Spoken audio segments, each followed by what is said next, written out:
Self-determination is important to people. It is linked to, if not exactly the same thing as nationalism, right? So on the one hand, what we want to see is how do we give both peoples meaningful self-determination and yet at the same time honor the fact that both peoples are attached to all of the land. I mean, we used to talk about Palestine in quotation marks as being the West Bank and Gaza Strip. My father's family comes from Jaffa, which is right in the middle of what's now Israel, just below and now part of the municipality of Tel Aviv. Until 1948, most of the action socially in Palestine was in what's now Israel. And conversely, the kingdoms of ancient Israel were not in the coastal plain, they were in what they called Judea and Samaria. And so the notion that we can simply disavow our connection to place is really problematic too.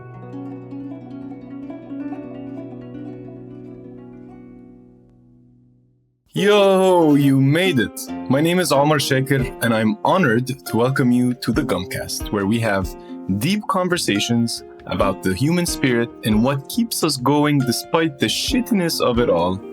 Our goal is to encourage you to feel seen, heard, and understood. So tune in to real and raw conversations and become part of them on findgumption.com. Hey guys, welcome back to the Gumcast. I'm really happy that we made it back to season 2.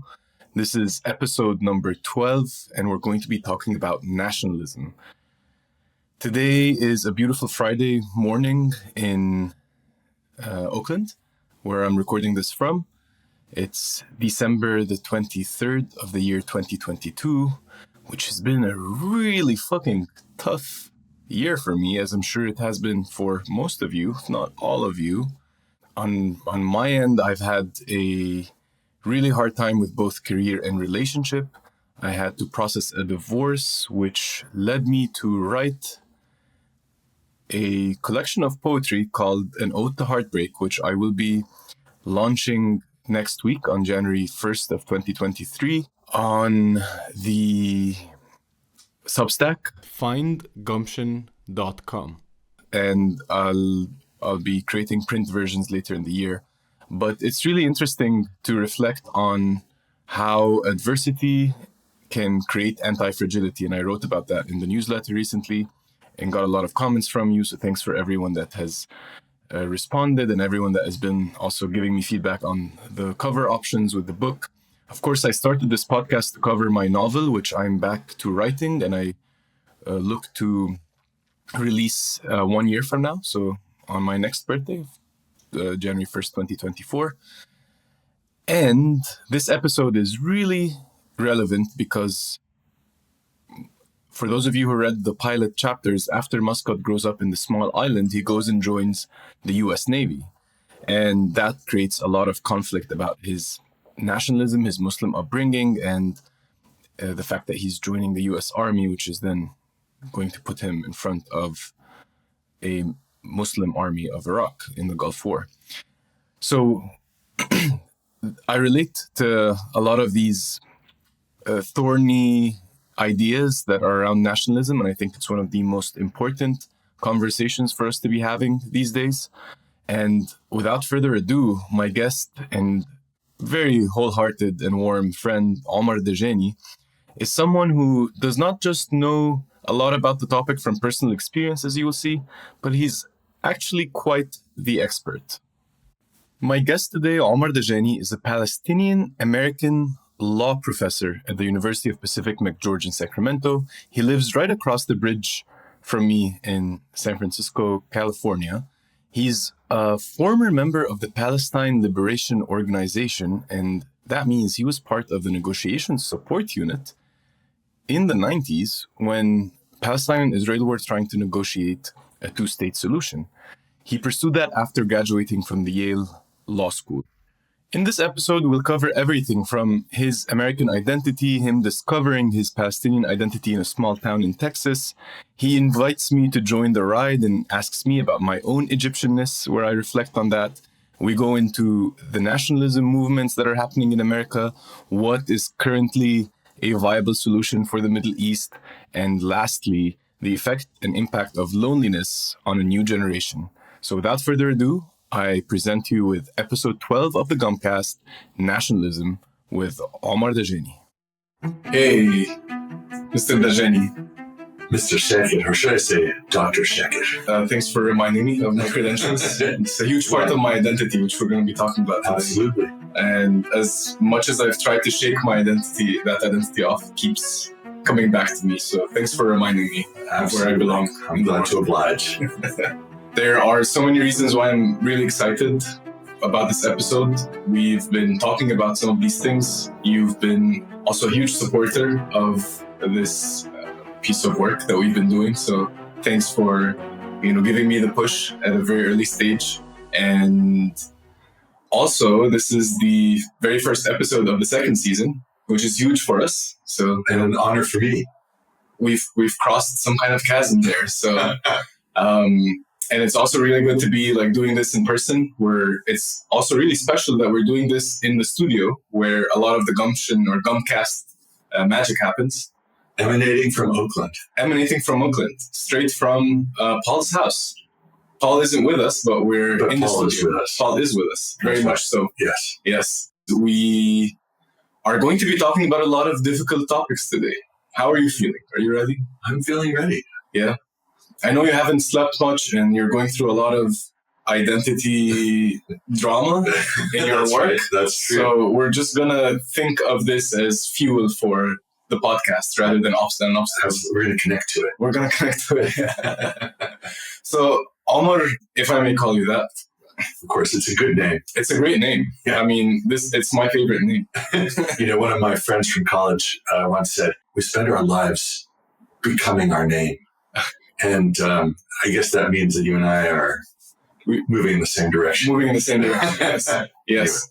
And you've been moving in that direction slightly more than me. Yes. So when it comes to identity, in our friends group, they've been calling me Baby Omar.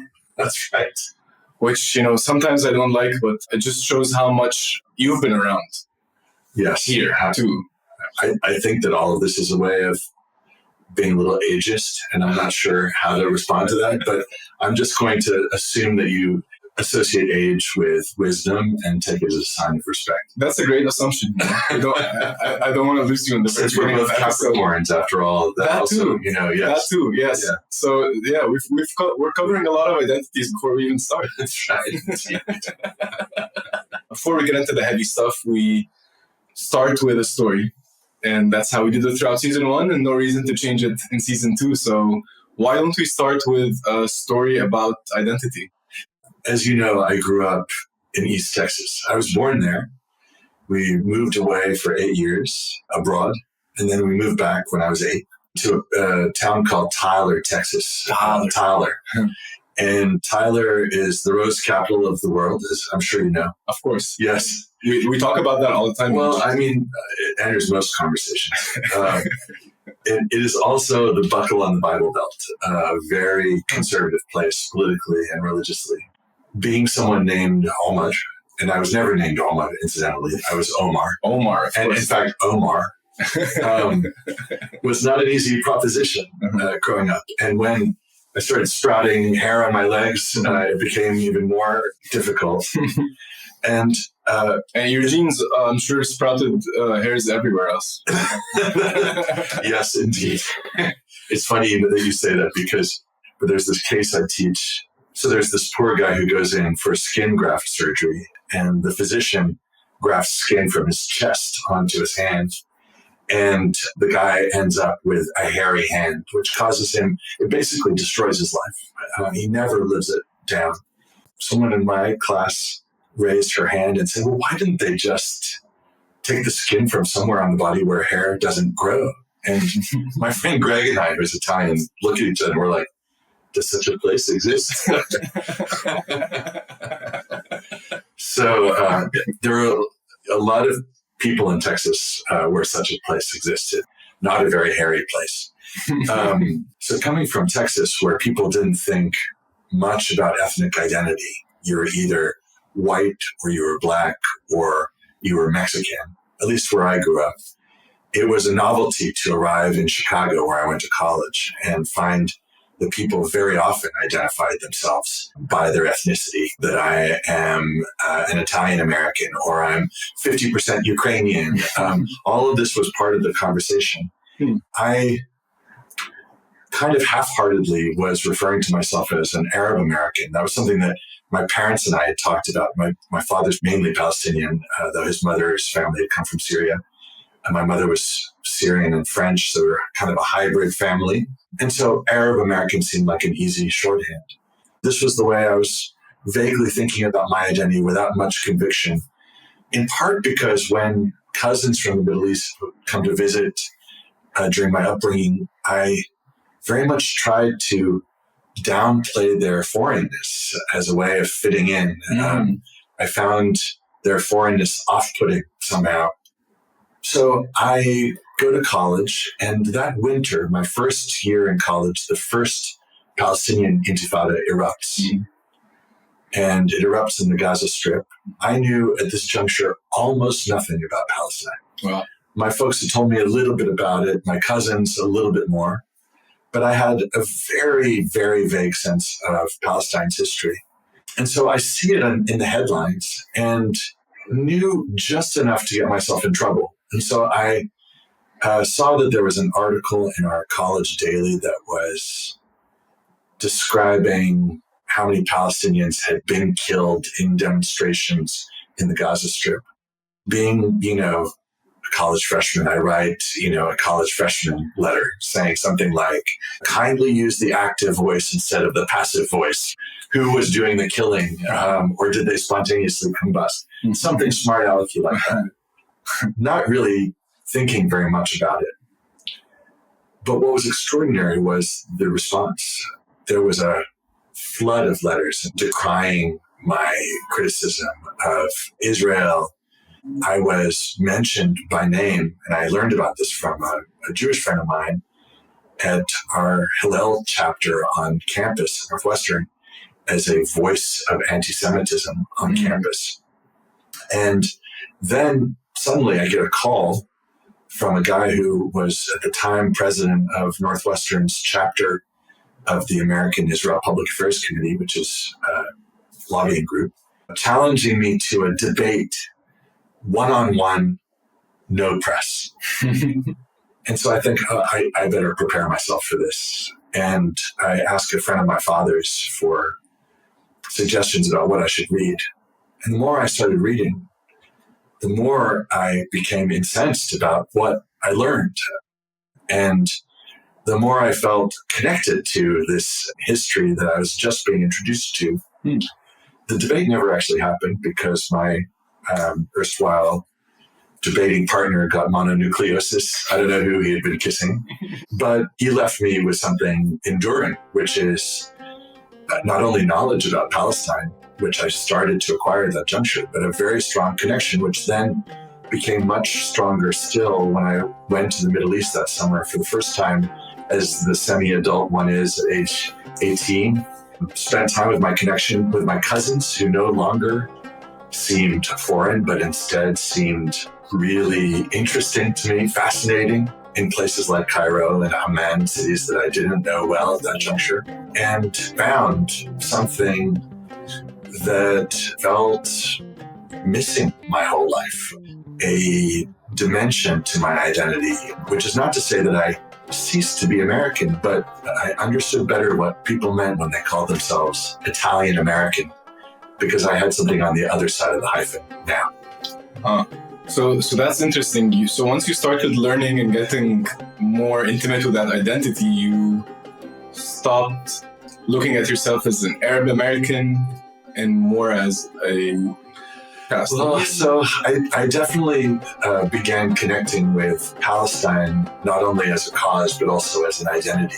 And, my family name, Dajani, or Dajani, as I grew up saying it, is a recognizable Palestinian name. And so I started becoming that name, I suppose.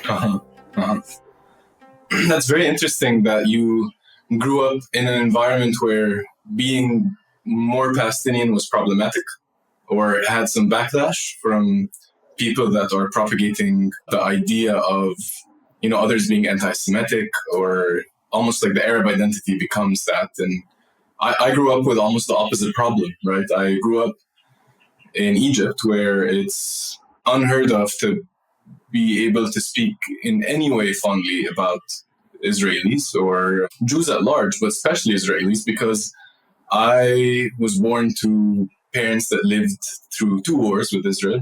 There is that sense of national pride of, we won the last war of 1973, which after reading is not entirely true either, but it was like this sense that we are different from these people, and therefore connecting with them in any way or fashion was a taboo. It was only when I moved to Boston and had an Israeli roommate who was actually advocating for Israel through a nonprofit that I was able to, be in contact even with anyone from the other side. And it's really funny because even now in Egypt, if you try to talk about Israelis or try to show any compassion towards people on the other side of the pond, it's seen as an attack on your Egyptianness in many ways. And, that comes from a lot of trauma, but it's interesting how we can have the different perspectives just based on where we live, on what it means to be something. 100%. Actually, it's funny. I had a bit of a shared experience of that kind in Egypt. When I was living in Palestine, when I was working there, I went to Egypt to see my sister who was living in Maadi, your old neighborhood at the time, or your Masjid Gadida.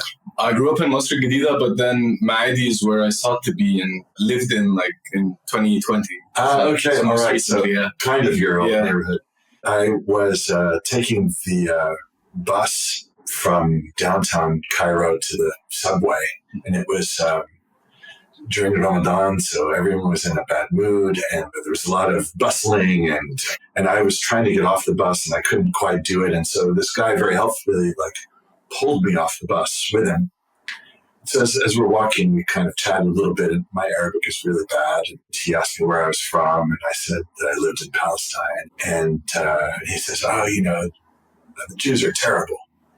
And I said, it's really important, not to see all Jews as terrible, and to, understand that this is a conflict involves Israelis and Palestinians, and not all Israelis are of one mind. And, I'm trying to, in my bad Arabic, offer this sort of explanation of how complicated it is to think of responsibility in this context. And then he looks at me with some of this new suspicion in his eyes, and he says, "You're Mossad, aren't you? You're Mossad. You're Mossad. You're a Zionist." Then he starts yelling on the Zionist. So yes, I know the dynamic that you grew up in. I was nearly a victim of it. Apparently, I don't even know the dynamic that I grew up in. And just knowing you, this is hilarious. yeah, absolutely. But I mean, deep suspicion. Deep suspicion. And in all fairness, it serves you right that you got that response, because you should know better than to visit Egypt during Ramadan. That's right.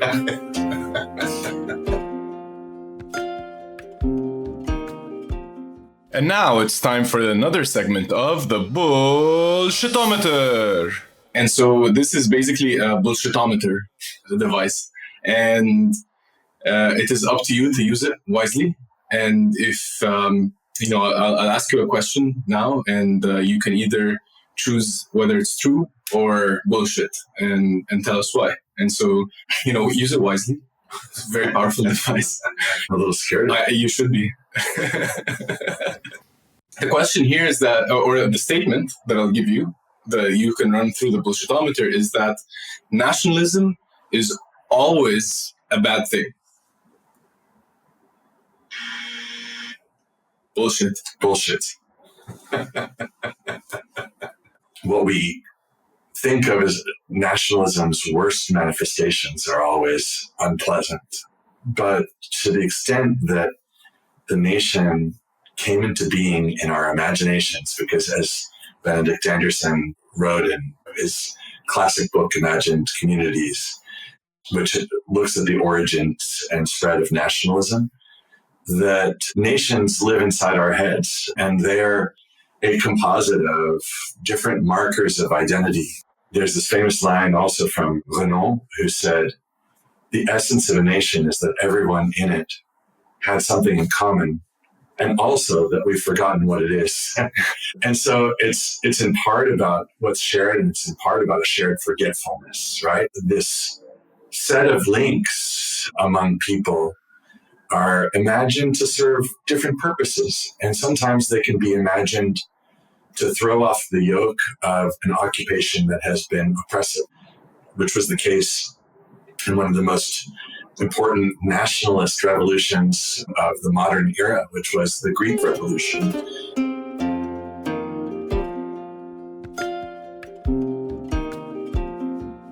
Reading or rereading Trevor Noah's Born a Crime, and it's fascinating how he talks about how being an outsider that's trying to get in, so if you're a black person that's starting to play golf and trying to blend in with the white folks, it's sometimes much easier than if you are regarded as an insider that's trying to be out, meaning that if the black community then sees you as someone that's trying to be someone else, right?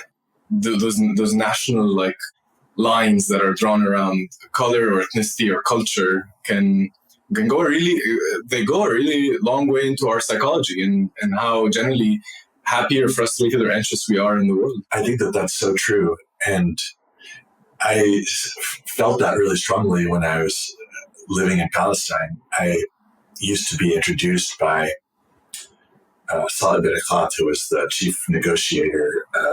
When we would go into a session, he would say, this is Omar Dajani. His Arabic is terrible. Exactly. And, I felt like such an imposter in those moments. Here was my own community kind of, somehow casting me out. And I felt it all the more because I wasn't fully a part of that community. I was this American in that setting.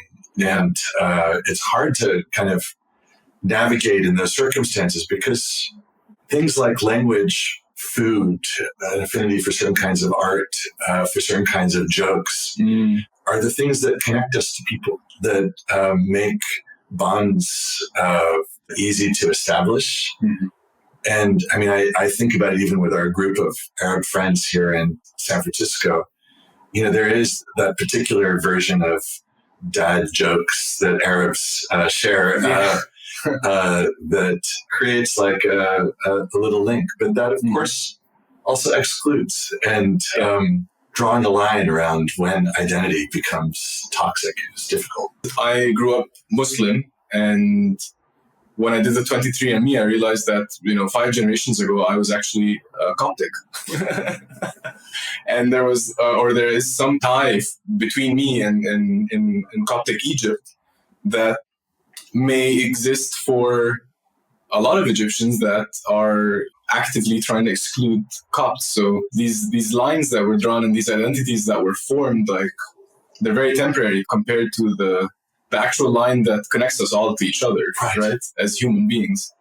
And some people see a threat in that kind of thinking because they're like, well, we have to protect this identity from external threats, but really we're all the same. We've all evolved from Africans who've continued to evolve for millions of years before we started even becoming European or American or Indian. I think that that's right. And I think that very often it's people who have mixed identities that find themselves by necessity trying to bridge the different worlds that they come from. I mean, when I was in law school, I worked at my law school's immigration clinic doing asylum cases. And my very first client was a guy who had been a dissident in the Soviet Union. Yes, I'm old enough to be a contemporary of the Soviet Union. We established that early on. Yes, that's right. My being very long in the tooth. But this guy who was an artist and a dissident, and his mother's family were Jewish, his father's family were Armenian. So he came from two minorities in the Soviet system who had been discriminated against. For him, that condition of being a hybrid, I think, was central to his art, central to his worldview, and made him someone who saw how artificial these constructs are.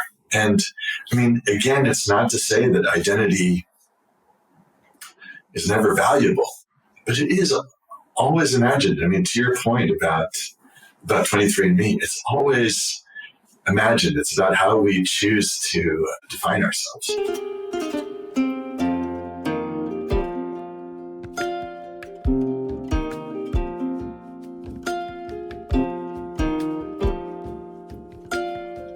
So, are you up for attempting to solve some of these really big problems here on the podcast? I know you've solved the Middle East problem a long time ago, but I mean, thanks to me, pretty much there's peace in the Middle East. It's a walk in the park. Well, I'm surprised that the Nobel Committee has not seen fit to give me my due. I think it might have to do with your skin color. Yes, exactly. Beige. One of the positive things about nationalism and identity is that we can actually use them to create more peace in the world. And there's this conversation that you had with an Israeli that perhaps a two-nation state that everyone has been talking about for decades is not necessarily the best way to go, because I don't know, like in your words, like how can we use nationalism to create peace in such a tense situation, such as the Middle East? So, as you know, I've been working for a lot of years on the Palestinian-Israeli conflict in one way or another. From my late 20s through my early 30s was based in Palestine and working in the middle of the negotiation process to try to achieve a two-state solution. The idea of creating two somehow ethnic states, I think, was a substantial part of the thinking at that juncture.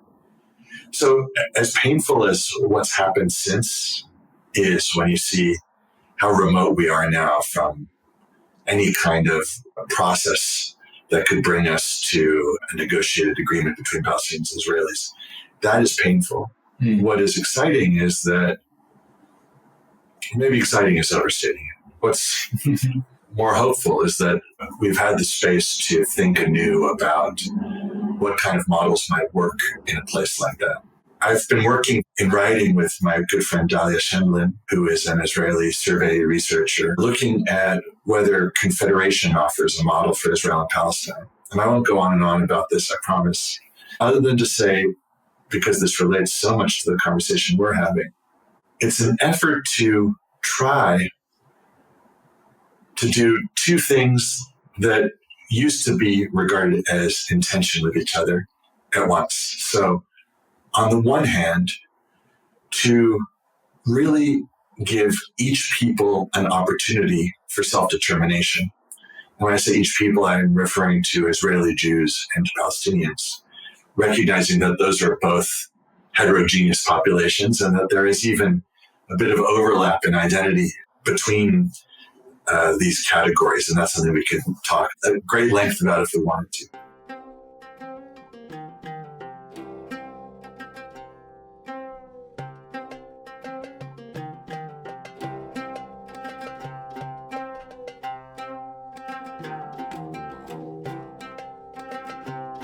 For many Palestinians, it's important to live in a place where you can teach Palestinian history as part of your school's curriculum, where you can teach about the Nakba, the catastrophe, the way Palestinians experienced the catastrophe of 1948, for example, where you can focus on the long-standing links between the people of Palestine and other peoples in the region, our deep connection to the Ottoman Empire, our deep connection to Egypt, our complicated connections with Christianity and Islam, and with Judaism for that matter, to create a curriculum that is ours, right? To tell our story to our kids.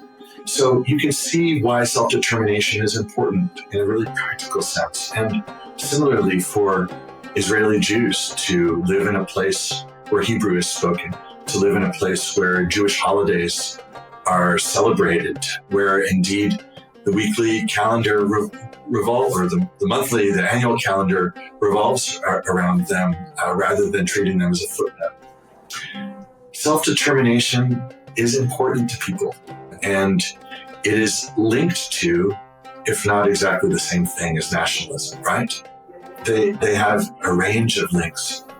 So on the one hand, what we want to see is, how do we give both peoples meaningful self-determination, and yet at the same time honor the fact that both peoples are attached to all of the land?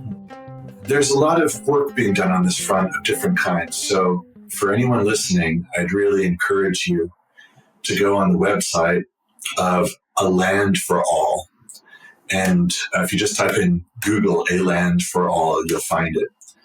And this is an attempt to build a movement of Palestinians and Israelis rooted in Palestine, Israel, and comprised of people from within Israel, or as Palestinians say, within 1948, and also in the West Bank and Gaza Strip, and people further afield from Palestinian communities and Jewish communities all around the world for support. But so there is an attempt to build a movement around this set of principles. And there is also an array of different efforts to put meat on the bones, to really engage the difficult policy questions that this presents. How do you manage security in a context like this?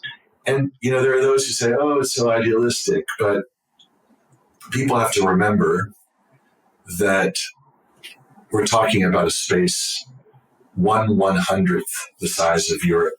And if Europe, which is effectively a confederation with freedom of movement within most of it, can manage security across all of its space, I think the Palestinians and Jews, with our ingenuity, can do the same. And weapons. I would say would be able to manage their security. Yeah, somehow. And, this is probably the second best solution I've heard for the Middle East after the zombie apocalypse. Yes, exactly. or turning the old city of Jerusalem into a Disney-run property. Oh, I can get behind that. Right. I think Disney's found the solution.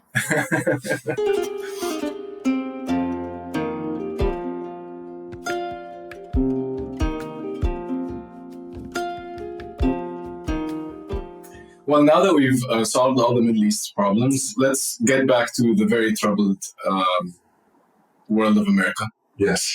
And, so we're seeing a very polarizing time where America is broken in half. You're either with or against. And there is this huge sense of othering, which feels to me that is, very synonymous with earlier times where, we see this characteristic view or the characteristic image of some sort of demagogue or some sort of very charismatic person shouting at the crowds and, telling them that we're going to crush the enemy and the enemy is the reason for all our problems and like with Germany and like with many other places, there is the call to kind of close up America from the world. And a lot of the movement is fueled by the fear of the other. And I think it's coming from being afraid to understand ourselves. And so there seems to me to be all these barriers now that are being put up behind myths and stories and pseudo-facts. And, there's certainly a darker side to nationalism, which presents itself in this political technology called fascism, which is probably the newest version of, political ideology. It's, as far as I've seen it comes from the word fascismo, which started in Italy with Mussolini, so it only goes back to the 20th century, really. But I think that's where a lot of the people that are isolated and lonely and are crippled by economical downturn are vulnerable to such ideologies. So, people can hate on the previous administration as much as they want, but what happens when a younger, more energized, more determined version of Trump comes along and mobilizes a lot of people that are feeling lonely and feeling that against themselves or against others in a way that, again, just blinds us from connecting to one another, blinds us from really having any kind of compassion for the others. And so, that's kind of a long-winded way to ask you whether you feel like we might be at danger of a big kind of fascist movement again, or a political agenda that might take advantage of all these people that are feeling isolated by the political system, which I think rightfully so. But do you think that's a danger in this day and age? I think that we're facing a really dangerous times because the scale of the changes that we are confronted with is so enormous. There's a line, I wish I could remember who said it, that I read years ago, that goes, "It's not so much power that corrupts, but fear. If not absolutely, then beyond the bounds of reason." And I think that fear is what drives a lot of the conspiracy theory that we see proliferating everywhere, where people who feel disempowered and who also feel that the world around them is becoming unfamiliar and scary are looking to explain it in some way, in the way that our forebears turned to religion, which, if you read it, also seems a little far-fetched, right? When you read religious texts, even if you're a believer, the objective truth is that they are, that they take some doing to believe, right? It takes a leap of faith, literally. But I think that these things are natural reactions of people who feel small in a scary and changing world. And I think what is worrying is that as that world gets scarier, people look for structure. And if those who can provide structure are those who offer the easy answers of control and security based upon conformity, then we're in trouble. And when you combine that with technology that is able to do things that even George Orwell wasn't able to imagine, half a century ago, it gets very, very worrying indeed. The thing that keeps me from despairing is that I think we are, particularly in this country, still living in a very decentralized space in a certain way.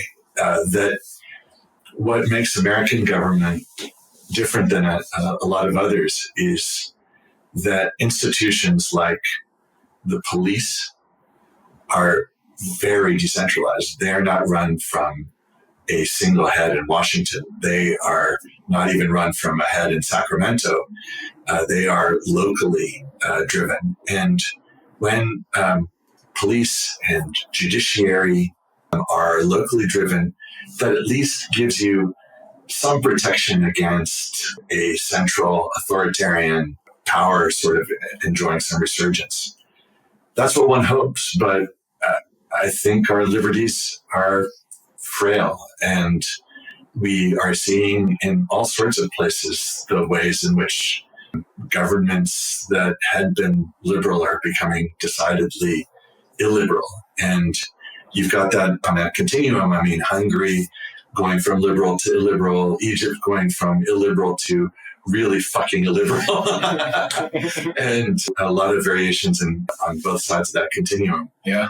And so we've got to work at it. And I think, as important as the conversation about identity is, this conversation about identity sometimes maybe distracts us from the need to confront the broader threats that we face.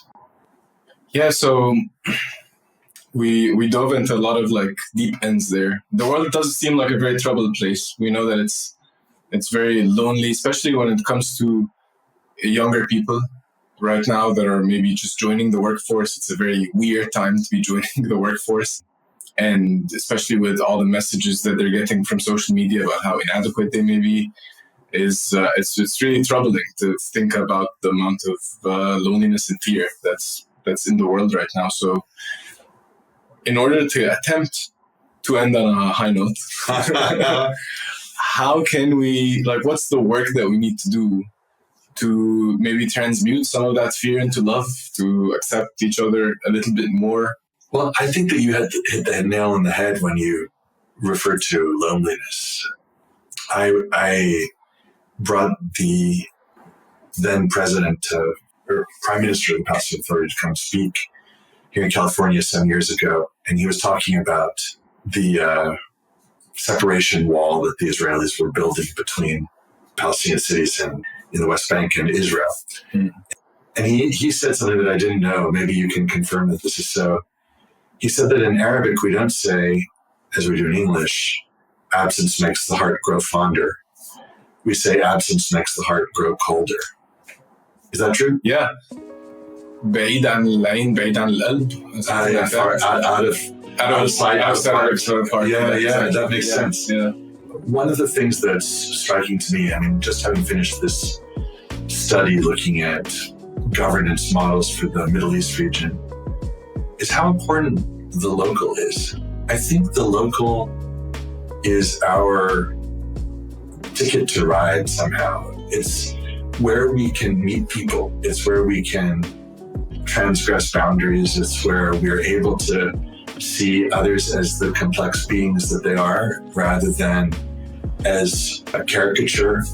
I mean, I am grateful to have grown up in East Texas in this respect, because I know that even though my politics are very different than those of many people I grew up with, that I still have a strong conviction of their goodness, those people. And it enables me to know that there are people outside of the Bay Area who are virtuous and have good intentions.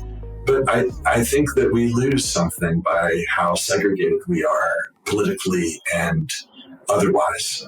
To the extent that people, I think, can actually step into their communities, into civic associations, into volunteering so that they are face-to-face with people who are really different from themselves, having conversations with people whose politics are different than theirs, seeking out contexts where they can have those conversations. And that doesn't mean on Facebook. I think that when we don't separate ourselves, when we actually sit face-to-face, as you and I are doing right now, it becomes possible for all sorts of things to be overcome. That's a great note to end on, man. I really hope more people are having face-to-face conversations in the world now. I hope we can recover from a lot of this loneliness and start getting others that we may, hate their caricatures, and start seeing that our edge as human beings is with who we do not have everything in common with. And, I hope more and more people are able to have conversations that trigger them, because that trigger is really where healing starts, I think. And that's one of the things that we're trying to push with the podcast of, knowing the other, but also first knowing ourselves so that we can connect with the other. And we try to isolate ourselves from anyone that has a different opinion, which is happening now.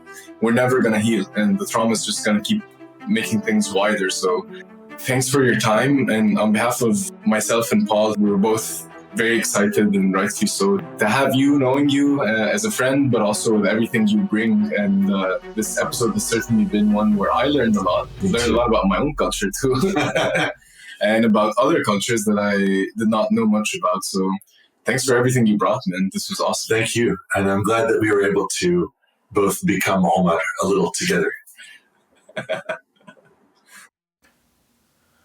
Whew. What an episode to start season 2 with, right? Sometimes if you have enough gumption, you might as well just go all the way. I hope you enjoyed this episode and related to some parts of it. And I encourage you to join us on the Substack if you subscribe at findgumption.com. You can find extra sound bites that I've excluded from the original podcast, where we cover some of our thoughts on what is going on in Germany with Merkel and the refugees. Omar covers the difference between civic and ethnic nationalism.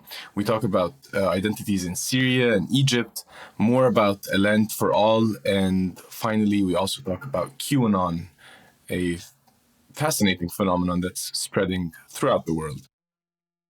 I hope you enjoyed this. I hope you engage with us on the comments, on the threads. You can also join the Gum Chat and our Zoom calls if you subscribe.